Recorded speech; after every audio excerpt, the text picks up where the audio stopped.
All right, I got a video clip and some photos of the day that the Starlink system got damaged. Let's start out here with this video clip up on the screen. This is the vehicle that ran over the Starlink. And the Starlink now, right here, up on the top left-hand corner, is the road that comes in. And all the homes are on the left. If I took this picture when the Starlink system was sitting in the yard, it would not even be in this picture. It would be somewhere way over here somewhere, a good 15, 20 feet away from the road. Now, the driveway is back this way. Instead of backing out of the driveway, they just decided to turn their steering wheel to the right and try to make a U-turn and go back out that road. I'm sorry. I'm sorry, SR, I'm sorry.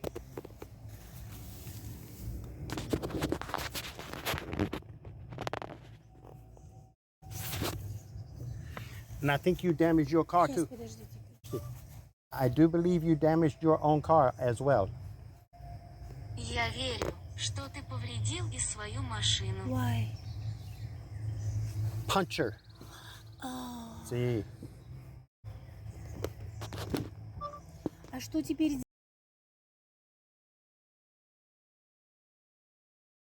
All right, let's see here. Yeah, she said her um, language was German, and she had an app on her phone where it would actually translate from one language to another, and it kind of impressed me how fast it actually reacted and translated from one language to another. There was only a matter of, 2 seconds. I can say, "Hey, how you doing today? It's nice to see you today." And it's in their language that quick. And then they can push the button again on their side of the app, and it will translate it right back to English just as fast. It was very impressive of how fast it actually did it. And I put the app on my phone, and it's a free app, and it's got multiple. I mean, you scroll through different languages that you can actually use. They got the main ones on there that they probably think you use, but the other ones, if you want any other ones, all you got to do is click a little button and download it. So far, everyone I've seen and downloaded just to listen to it and test it, I haven't seen any charge uh, to pay for it. It's through Google Translation, and it's an app, and it works real well. All right, let's get to some pictures, and this is just a photo of after she ran over. If you can look right here, you see the dish sitting right here. Now the stand for it is behind this wheel around the front, which it punctured a hose or something, and the color of the liquid, I would say it's probably going to be the antifreeze, because the overflow tank you have on radiators, it had the same color liquid in it. So I'm guessing, without really investigating in it and following the hose or trying to get up there and see where it was punctured, I would go say it was actually the antifreeze. It didn't have no smell to it. I put my hand on it, and it didn't have no smell like the old green antifreeze did.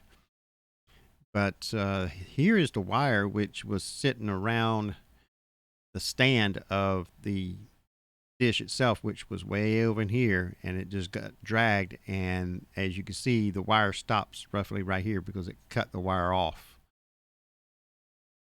If we can get to the next picture, that's just a different angle at it. Here is the Starlink dish underneath her car, and if you look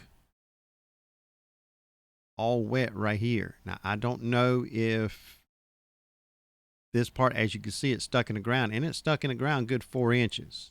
And it did not bend this stand at all.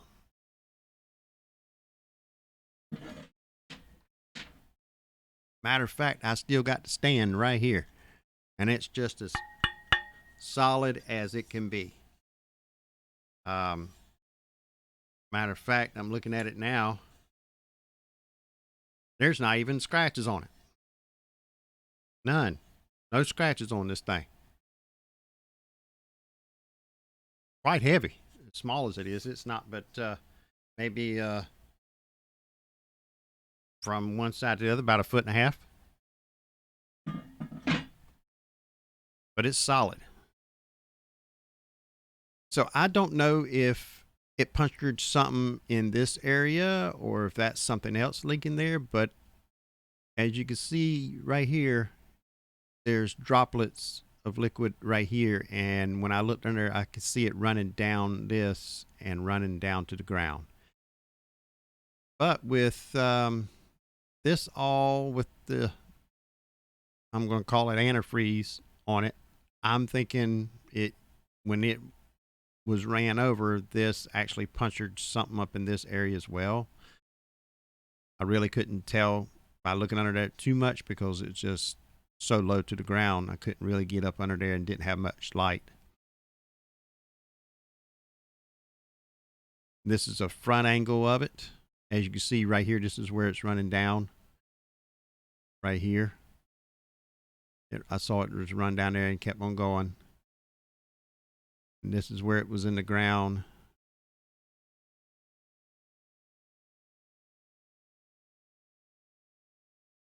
And see, this is where the dish was, way over here. Matter of fact, part of the legs were actually sitting on this slate or whatever this is sitting here, which I have no idea why they got it here. It was here when I got here. And it's been 2 years, but that's where it was sitting, right in there. So the dish was roughly right here. So I don't know why she came way up in here. And I guess it just dragged it when she heard it and she backed up and didn't try to go again. That's why the cord ended up from here over to here. Because that's after I pulled the dish out. Still couldn't pull out the stand because it was in the ground and stuck up in her skid plates, I guess is what it's called, covering underneath the vehicle. Couldn't get that out until the tow truck got there and lifted actually the vehicle up. But dragging it from over here over to here, and I don't see how it done it, but it was sitting here, and apparently she hit it and backed up and tried to go again, but that's what happened. And it just cut the cord right slap off the end of it.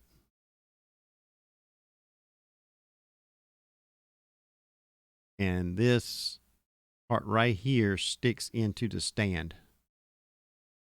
Surprised it didn't crack all the back of it more than it did. I guess after it fell over and possibly made it come out, it was pretty much flat. It didn't have nothing to hit anymore unless you hit it with a tire. And the front of it that points up to the sky and all, it didn't have no damage at all. It's just where the arm went in was cracked, but the front didn't damage any of it. But it did crack all this round here. I think the reason why this is all cracked here is because this was pushed down into it. Because this actually, right here, actually covered here. All this was pushed and cracked because of the bar was pushed into it.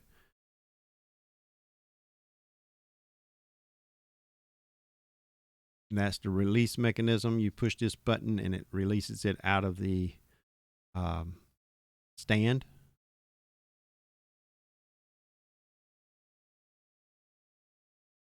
And that's where the internet wire goes in. It slides right in there. It's got a connection down here where it actually will connect to.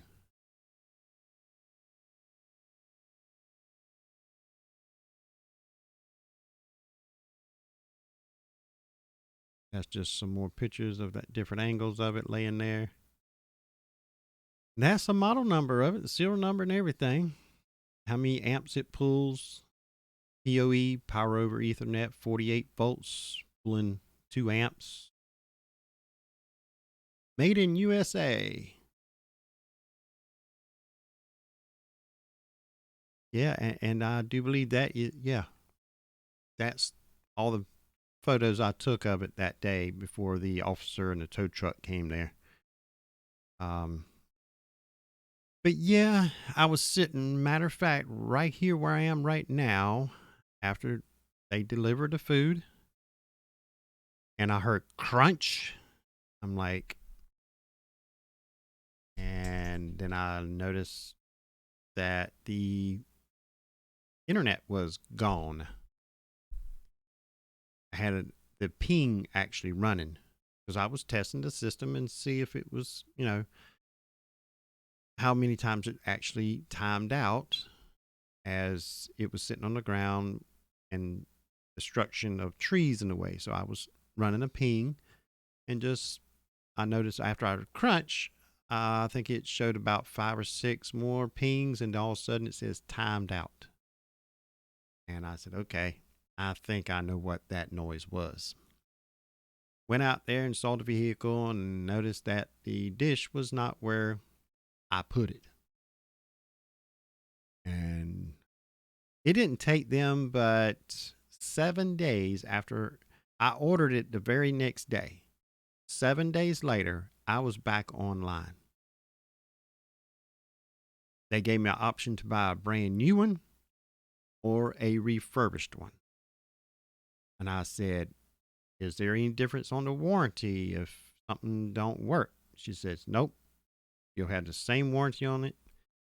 Have it. She told me how many days. If it does not perform like it should within so many days, I can return the whole thing, just like you do when you buy a new one. After certain days, you can return and get part of your money back or whatever. So I said, well, there's no reason to get a brand new one if it's going to do the exact same thing. And it actually has. At first, it did not. Apparently, it was been sitting to the side for a while, and it wasn't getting the speeds that I was supposed to be getting. It was doing good if it got over 30. And the upload was doing maybe 5 or 10. Usually it's 15 or more, up to 25 sometimes, upload, which I love that, upload videos. But the download I was getting, if you look in some of my previous videos about it, I was getting in the 200s. And usually it was 75, 80 or higher. Well, I was doing good if I get 30, and the dish was sitting in the exact same location. And I discussed it with them through emails and through the app and everything else. And they said, well, let us look at your system. Well, they did that for about 24 hours, and because that's how long it took for them to respond back, which is fine. And they said, looks like you got a lot of disruptions, stuff that's in the way. Disruption. Like, yeah, it's the same as I did on the first system I had. So that should not change the performance because it's the exact same scenario. And they said, well, it's a congested area. I'm like, well, did it get that congested just in 7 days? I'm like, keep going. We'll get to the bottom of this, why it's actually acting up and not doing like it's supposed to. So far, you haven't hit the issue yet because it don't get congested that quick, and it's sitting in the same location. And they said, well, let us get the tech department to look at it and figure out what it is. Okay. Usually, so far, every time I had issue, even with the first system, they said, well, let us do this, do that, blah, blah, blah, do this, and it fixed it. So I let them do it. 24 hours, within the next 12 hours from the last communication I had with them through the app. The app showed 2 updates for the system, which I did both of them. First one, it did an update. I see no difference whatsoever in the speeds. I'm still getting to 30 and maybe 5 up. Now, when I got that second update, now this was all within 12 hours after the last communication when they said they're going to get a tech to look into it. I got the second update. I thought I got a whole new system. Not did it only perform as good as the original, it did even better. I started running pings on it, and it had less than half of what the first system had.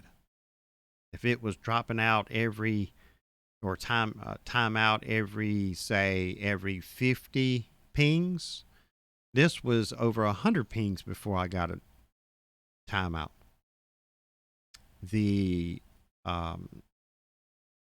reasons for it to have no service, obstruction of whatever, the trees, or network issues, or other, which they listed as, and then they tell you what that can be. It was a lot fewer of all of them together. It was, with the original system, it says expect interruption every minute. But this one says it expect interruption every 8-9 minutes. Sitting in the same location, but this was after the 2 updates. And it has dropped and saying a minute now, but it don't give me an interruption every minute, even though it says expect one. But it has not done it, as when it used to say on the first system I had, said expected every minute. Pretty much you can bet on it and you'll win. This time when it says every minute, no, it's not every minute. I run pings and it's still 100. If the pings fill up the whole screen before I see another timeout. And the speeds are just spectacular of compared to what it was before the 2 updates. And we had a storm come through here. This is the 4th. We had a storm come through here yesterday. I mean, it rained and rained. They say rain cats and dogs. Well, it had a few cows in this one. I mean, that's how hard it rained. Thunder, lightning, to the point where the lightning was so strong and so close.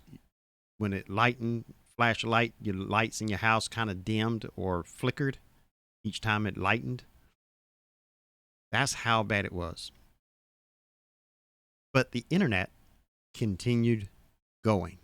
Now, of course, when it was pitch black clouds out there, yeah, it's going to interrupt the communication between the dish and the satellite. But I was still getting 50 or higher, somewhere 50 to 80 megs down and somewhere around 5 or 8 up with the storm. But before the updates, that's what I was getting with the blue skies. So if I can get 50 down and 5 or 8 up when there's a big thunderstorm going across, I'll be happy if it's going to stay that way.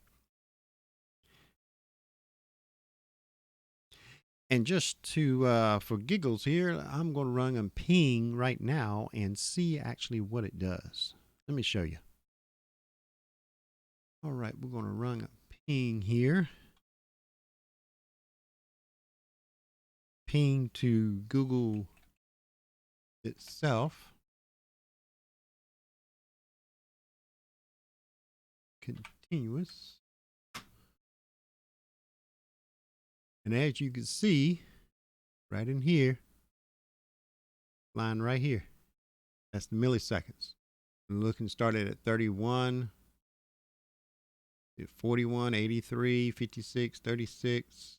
There's a timeout.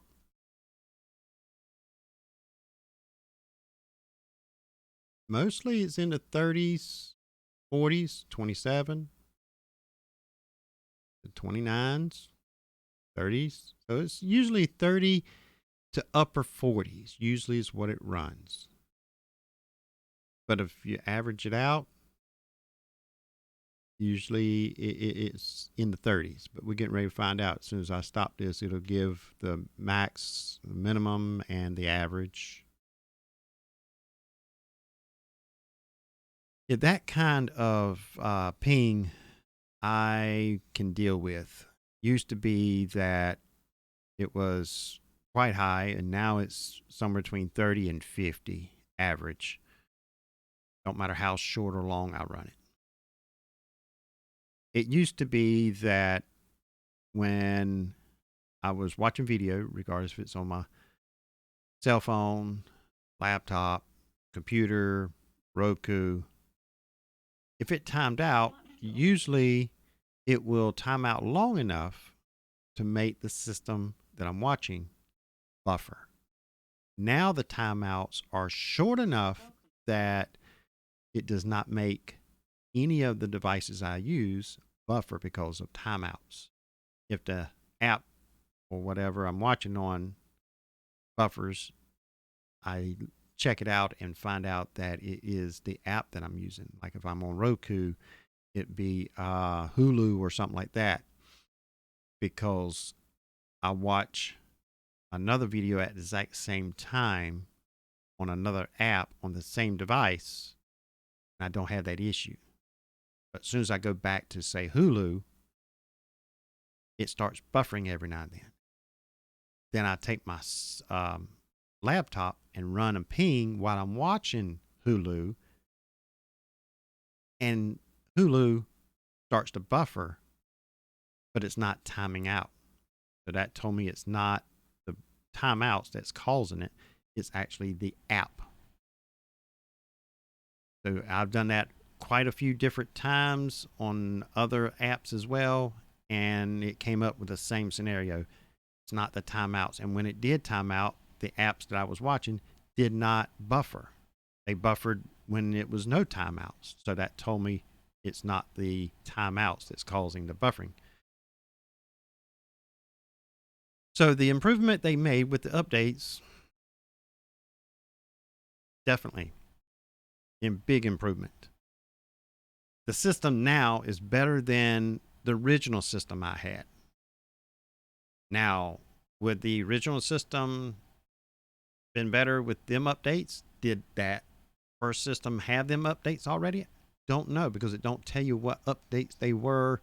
Like you can look in a computer and see what updates and what the updates are and the date stamp and all that good stuff.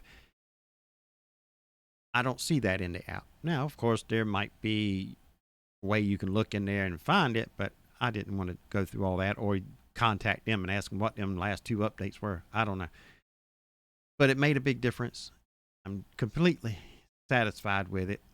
Now I have two internet providers here, and I took the Edge Router X and done load balancing, so you can have two internets coming into the router, and it balances the speeds and all according to whatever device is demanding internet.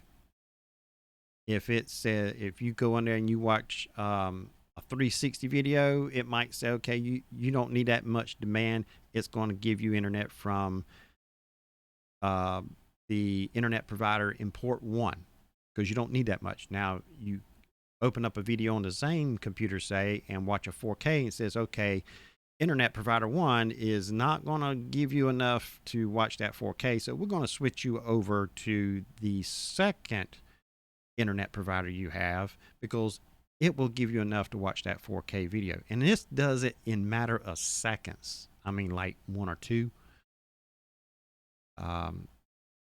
And it's phenomenal how it actually works. And I'll be making a video of how to set that up on the Edge router.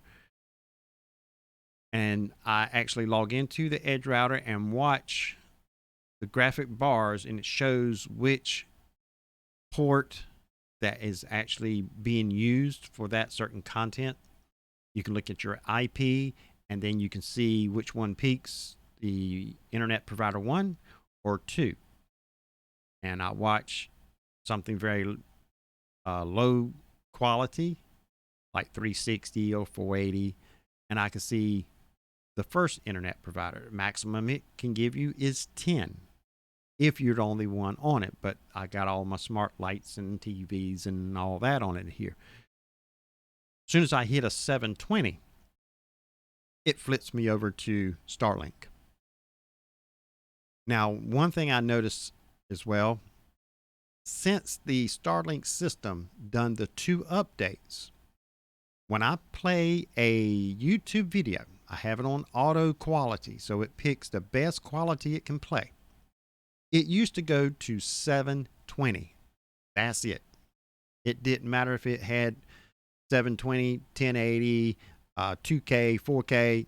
720 was all it's going to do automatically. Now I can manually put it on 1080, and it will buffer. Eventually it'll come and start showing video, but then buffer some more and play a little bit. But now I've seen it not only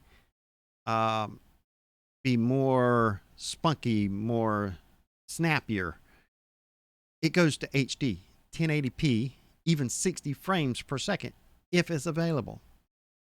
And when I see it don't show up that little HD little red symbol down there, I'm like, okay, what's going on? Now I look at it and I open it up, realize 720 is the highest quality there is on that video. So I would say 100% if it's got more than 720, it will go to at least 1080p. Haven't seen it to go 2K or 4K by itself. But if there's 1080p, right, regardless if it's 30 frames or 60 frames per second, that's where it goes. That also tells me that I got better quality internet through Starlink because of the 2 updates, because it did not do that until the 2 updates were done. So look for more videos about the Starlink. I'm going to make one how to load balance on a router. It's very easy to do, especially with Ubiquiti Edge Router X. It's just pretty much point and click, and it's done, and you plug them in and done. So look for them videos. I got a few more videos. Let's see that I got to make. Let's see. This is part 4 of Starlink. Then I got part 5 where I show the installation of the new location of the new replacement Starlink system I got, and what speeds I'm getting on it, and a photo of the obstruction of how much is trees are in the way. Then I got part 6.